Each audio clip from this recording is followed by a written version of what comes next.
Gempar, mirip era Stalin, Rusia kerahkan pasukan Storm Z ke medan perang Ukraina.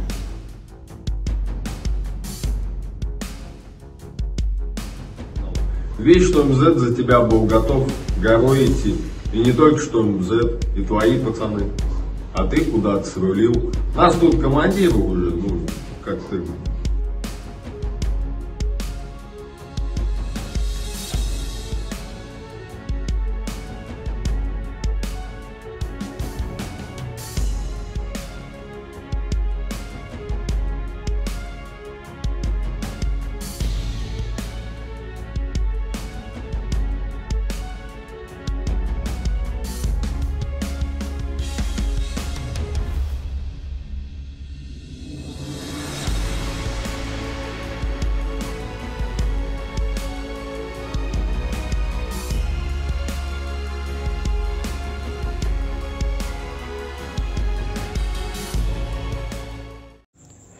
Hai para penonton Sentral News, sebelum lanjut jangan lupa subscribe dan lanjut tekan tombol Super Thanks.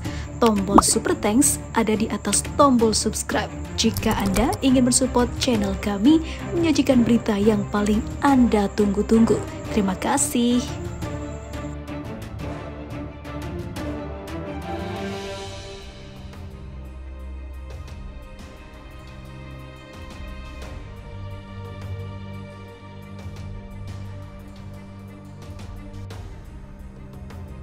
Rusia telah mengerahkan pasukan Storm Z ke garis depan di Ukraina. Pasukan itu merupakan batalion yang beranggotakan narapidana yang juga para tentara.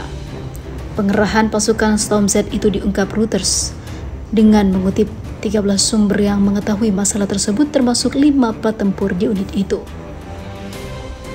Para sumber tersebut mengatakan hanya sedikit orang yang mampu menceritakan kisah mereka.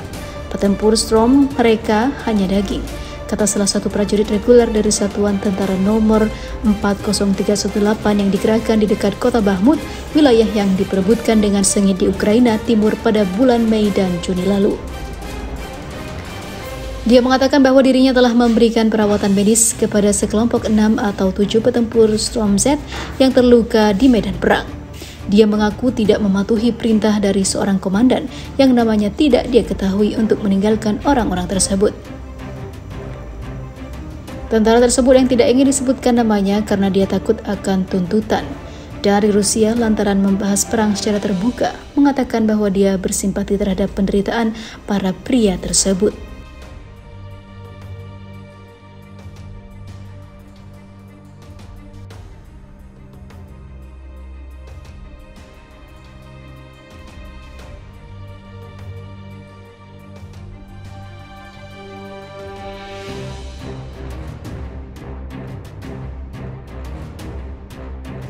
Kremlin merujuk pertanyaan Reuters ke Kementerian Pertahanan Rusia yang juga tidak menanggapi permintaan komentar.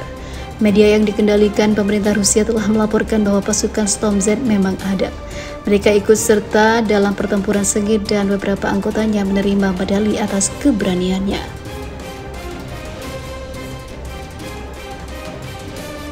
Sementara itu pasukan napi yang masing-masing beranggotakan 100 hingga 150 orang dan ditempatkan di dalam unit tentara reguler, biasanya dikirim ke bagian paling terbuka di garis depan dan seringkali mengalami kerugian besar. Menurut wawancara Reuters dengan seorang ataupun orang-orang tersebut yang mengidentifikasi setidaknya 5 pasukan Storm Z berjuang untuk mengusir serangan balasan Ukraina di timur dan juga selatan. Seorang petempur yang dihukum karena pencurian dan direkrut dari penjara mengatakan semua kecuali 15 dari 120 orang di unitnya yang tergabung dalam resimen ke-237 tewas atau terluka dalam pertempuran di dekat Bakhmut. Pengerahan pasukan tersebut menandai keberangkatan orang-orang Rusia di Ukraina, sementara kelompok tentara bayaran Wagner yang sekarang dibubarkan setelah pemberontakan bulan Juni mengirim narapidana untuk berperang di garis depan. Unit Storm Z berada di bawah komando langsung Kementerian Pertahanan. Pasukan Storm Z berguna bagi Kementerian Pertahanan Rusia karena mereka dapat dikerahkan sebagai infanteri yang dapat dibuang, menurut Konflik Intelligence Team, sebuah organisasi independen yang memantau perang di Ukraina.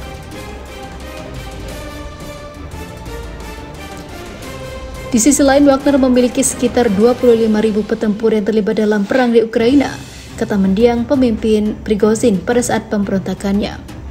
Sementara itu, Presiden Vladimir Putin mengatakan peran narapidana yang bertempur di tentara reguler dalam sebuah pertempuran yang disiarkan televisi dengan sekelompok kecil prajurit reguler Rusia pada Jumat pekan lalu.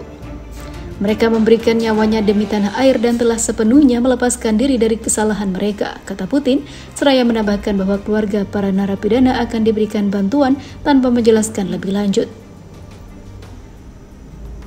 Storm Z adalah istilah tidak resmi yang digunakan oleh pasukan Rusia, menggabungkan istilah pasukan penyerang dengan huruf Z yang diadopsi oleh militer sebagai simbol invasi mereka ke Ukraina.